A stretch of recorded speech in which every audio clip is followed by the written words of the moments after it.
Assalamualaikum warahmatullahi wabarakatuh. Halo Sobat Setia Fakta Kehidupan. Tidak lupa kami sampaikan salam sehat, salam sejahtera, semoga tercurah segala bentuk kebaikan dan juga kita semua dalam lindungannya. Seperti biasa, kita akan berbagi kisah dari yang unik, menarik, sampai bikin nangis. Mari kita simak kisahnya.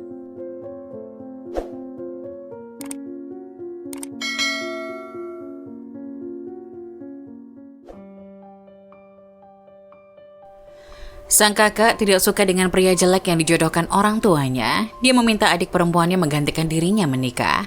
Tak disangka, ini yang terjadi selanjutnya. Baru-baru ini, segenap penduduk desa sedang membicarakan satu peristiwa yang menggegerkan desa mereka. Pasalnya putri sulung Pak Basri bunuh diri dengan melompat ke sungai. Tapi untungnya berhasil diselamatkan.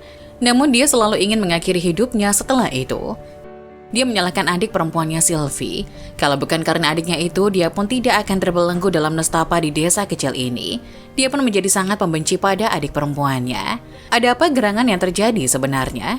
Selengkapnya, mari kita simak bersama kisahnya berikut ini. Desa tempat tinggal keluarga Basri berada di tempat yang sangat terpencil. Suatu hari, kaki Pak Basri digigit ular saat sedang mencari kayu bakar di gunung. Dia pingsan lalu ditolong oleh seorang yang kebetulan lewat di sana.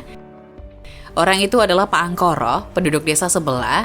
Pak Basri sangat berterima kasih atas pertolongannya, kemudian keduanya menjadi sahabat baik. Mereka bahkan menyiapkan ikatan nikah anak-anak mereka. Saat putri Pak Basri dewasa kelak akan dinikahkan dengan putra Pak Angkoro. Tak lama kemudian, sekeluarga Pak Angkoro pindah keluar daerah untuk berbisnis, namun kesepakatan keduanya tetap tidak berubah. Pak Basri punya 3 anak, 2 anak perempuan dan 1 laki-laki. Sylvie adalah putri sulung Pak Basri dan dia akan segera dinikahkan saat berusia 20 tahun. Namun Sylvie tidak mau karena dia sudah punya pacar, warga sedesanya. Apalagi dia mendengar bahwa tunangannya itu jelek dan giginya tonggos. Sylvie terus menangis memohon pada ayahnya untuk tidak dinikahkan dengan pria itu. Tapi Pak Basri tidak bisa mengingkari janjinya, telah sepakat dengan Pak Angkoro ketika itu. Sementara itu, supaya tidak dinikahkan dengan putra Pak Anggoro, Sylvie membohongi ayahnya bahwa dia sudah hamil dan ayahnya pun percaya. Pak Basri merasa tidak pantas menikahkan putrinya itu karena telah melakukan hal yang memalukan. Tapi bagaimana dengan kesepakatan ketika itu? Saat sang ayah sedang gundah, Sylvie pun mengusulkan pada ayahnya meminta adiknya Sylvie untuk menggantikan dirinya menikah dengan putra Pak Anggoro. Lagi pula, keluarga Pak Angkoro hanya mengenal wajah Sylvie semasa kanak-kanak dan mungkin tidak ingat lagi bagaimana dengan rupanya sekarang setelah tumbuh dewasa.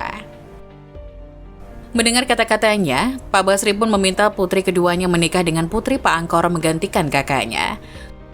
Tina, putri kedua Pak Basri adalah anak yang taat. Dia pun menuruti permintaan ayahnya. Pada malam pernikahan itu, semua tamu undangan sudah pulang, hanya Tina dan suaminya berdua di kamar pengantin. Karena merasa tidak tega membohongi suaminya, Tina menceritakan hal yang sebenarnya.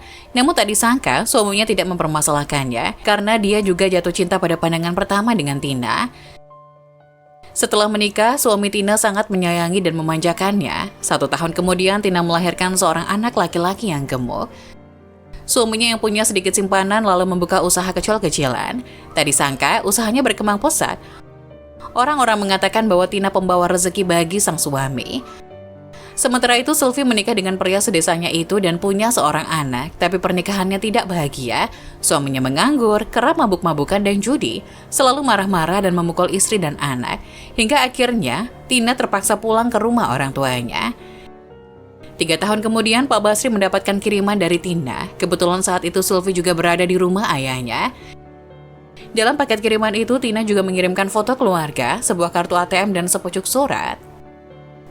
Dari foto keluarga itu tampak terlihat Tina sangat bahagia. Tina juga menceritakan secara ringkas bahwa dia dan suaminya sekarang punya usaha yang lumayan maju. Kartu ATM yang dikirim untuk ayahnya itu berisi uang sekitar 200 juta rupiah sebagai bakti kepada orang tua. Melihat hidup Tina yang makmur, perasaan Sylvie menjadi tidak menentu saat membayangkan hidupnya sekarang.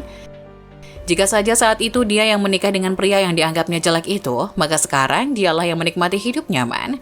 Keluarganya sekarang sudah berantakan, tidak punya apa-apa, dan hidup serba susah. punya suami yang tidak berguna, dan tampaknya dia harus hidup dalam kesengsaraan seumur hidup. Keesokannya, seorang penduduk desa melihat Sylvie melompat ke sungai bermaksud mengakhiri hidupnya, tapi untungnya berhasil diselamatkan tepat pada waktunya.